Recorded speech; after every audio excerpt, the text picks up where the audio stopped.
one of the things I've seen, you tell me what you think about this, something that I've seen that actually shocks me, that I was interested in watching over the last 5 or 6 years. I wondered what would happen when the left, the progressives, ran into a conundrum. And the conundrum is quite straightforward. If you pursue carbon pricing and you make energy more expensive, then you hurt the poor. And I don't think you just hurt them. In fact, I know you just don't hurt them.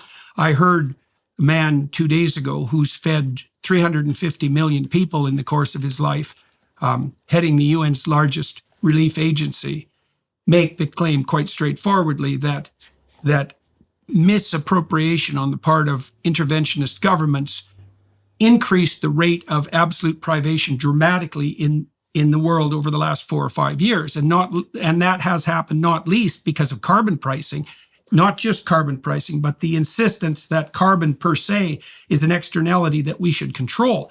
Now, Germany's paid a radical price for that, for example. So their power is now about 5 times as expensive as it could be. And they pollute more per unit of power than they did 10 years ago before they introduced these policies that were hypothetically there to account for externality. And the externality was carbon dioxide. I don't think that's a computable externality. And I don't think there's any evidence whatsoever that it's actually an externality that we should be warping the economic system to ameliorate, if the cost of that, and it will be an increase in absolute privation among the world's poor. So, and here's an additional argument on that front with regards to externalities. You get that wrong, and here's something you could get right instead. If you ameliorate absolute poverty among the world's 1 billion poorest, they take a longer view of the future. And that means they become environmentally aware. And so the fastest route to a sustainable planet could well be the remediation of absolute poverty. And the best route to that is cheap energy. And we're interfering with the development of cheap energy by meddling with the hypothetically detrimental externality of carbon dioxide. And so I think this is a complete bloody travesty, by the way. We are putting the lives of hundreds of millions of people directly at risk right now to hypothetically save people in the future, depending on the accuracy of our projections, 100 years out. And these interventionists, these people who are remediating externalities, they actually believe that they can calculate an economic projection 1 century out. That's utterly delusional. So, okay, so just to be clear, the first thing, I was just giving an example of how you can use like a government intervention to make a free market track something, which is what cap and trade or like carbon taxes would do.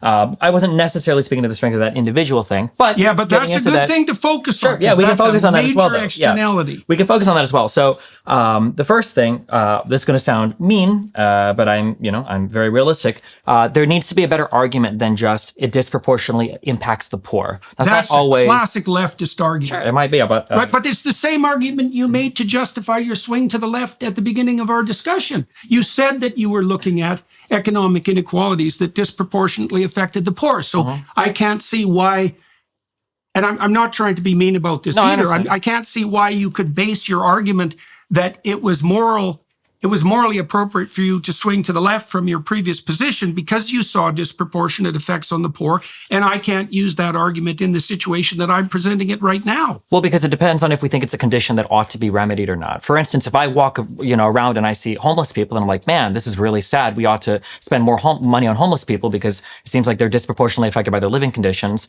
And then somebody says, oh, well, do you think we should still lock up, rapists and murderers? Aren't they disproportionately poor?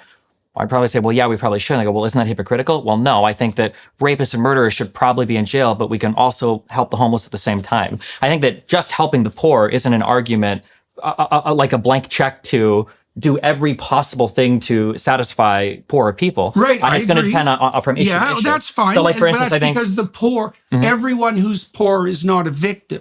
Some people who are poor are psychopathic perpetrators. Sure. And it's very useful to distinguish them. But I was making a much more specific argument. My argument was that the fastest way out of absolute privation for the world's bottom billion people is through cheap energy.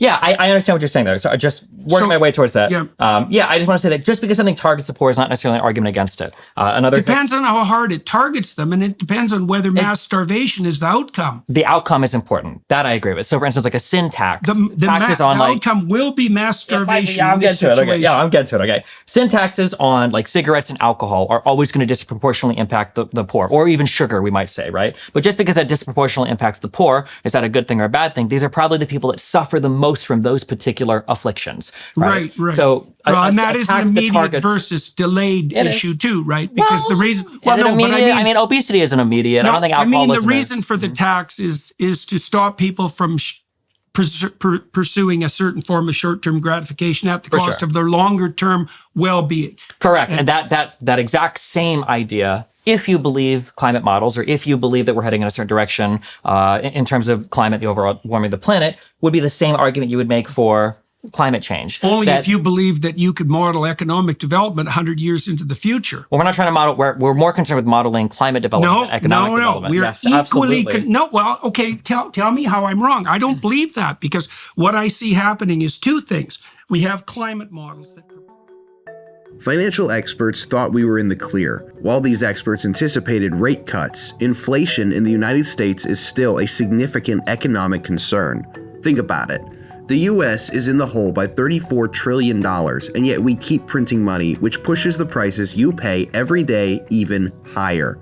So you can bury your head in the sand, or you can do something about it. Diversify a portion of your savings into gold with Birch Gold Group. Gold is your hedge against inflation, and Birch Gold makes it easy to own. They'll help you convert your existing IRA or 401k into a tax-sheltered IRA in gold, and you won't pay a penny out of pocket. Make gold part of your savings strategy and buy it from Birch Gold. They've been the exclusive gold partner of the Daily Wire for over 7 years now, literally helping thousands of our listeners, and they can help you too. Text Jordan to 989898 and get your free info kit on gold. Then talk to a precious metal specialist about protecting your savings from persistent inflation with gold. Text Jordan to 989898 now. Believe that, because what I see happening is two things. We have climate models that purport to explain what's going to happen over a century on the climate side, but we have economic models layered right on top of those that claim that there's going to be various forms of disaster for human beings economically as a consequence of that climate change. And so that's like two towers of Babel stacked on top of one another. And so, because if people were just saying, oh, the climate's going to change, there'd be no moral impetus in that. It's the climate's going to change, and that's going to be disastrous for the biosphere and for humanity. But that's an economic argument as well as a climate-based argument. It's both, but the worst projections of what would happen if the climate took a disastrous turn are worse than the worst projections of what is our planet going to look like economically if we hardcore police, fossil. Why would you? Okay, but I don't understand the distinction between the models. Well, the argument would be that whatever pain and suffering poor people might endure right now because of a move towards green energy, that pain and suffering is going to be short-term and far less than the long-term pain and suffering. Right, but that's dependent on the integrity of the economic models and the climate models as well, right? Exactly, course, but in exactly the stacked manner that I described. And like, there's nobody in 1890 who could have predicted what was going to happen in 1990 economically. Not a bit. And if we think we can predict like 50 years out now with the current rate of technology and calculate the potential impact of climate change on economic flourishing for human beings, we're deluded. No one can do that. And then, it's worse. So imagine that as you do that and you project outward, your margin of error increases. That's absolutely, definitely the case. And at some point, certainly on the climate side, the margin of error gets rapidly to the point where it subsumes any estimate of the degree to which the climate is going to transform. And that happens even more rapidly on the economic side. Potentially, but right now, this is a disagreement on the fact of the matter, though, not the philosophy of what we're talking about in terms of controlling externalities. If we think, I'm curious, let's say that we think we can accurately predict the climate and the economic impact, and we think that the climate impact would be far worse if we don't account for that, both in terms of human conditions. I don't believe any of those presumptions. I think but then if you don't, but I mean, like, obviously, if I agreed with that factual analysis, I would probably agree with you on the prescription here too, right? If I thought that like none of the climate models were accurate or couldn't accurately predict anything, then I'd also say why make. Well, they're not sufficiently accurate That's the first thing. And because they have a margin of error, and it's a large margin of error, they don't even model cloud coverage well. That's a big problem. They don't have the resolution. They don't have nearly the resolution to produce the accuracy that's claimed by the climate apocalypse mongers. People Not even keep saying close. that, but we just got another one of the hottest years on record. How many times are we going to have another hottest year on record? How many times are we going to have an increase of carbon dioxide concentration in the atmosphere before we're finally like, okay. I don't know. And the reason I don't know is because it depends. The scientific answer to that question depends precisely on the time frame over which you evaluate the climate fluctuation. And that's actually an intractable scientific problem. So you might say, well, if you take the last 100 years, this variation looks pretty dismal. And I'd say, well, what if you took the last 150,000 years? Or the last 10,000 or the last 10 million?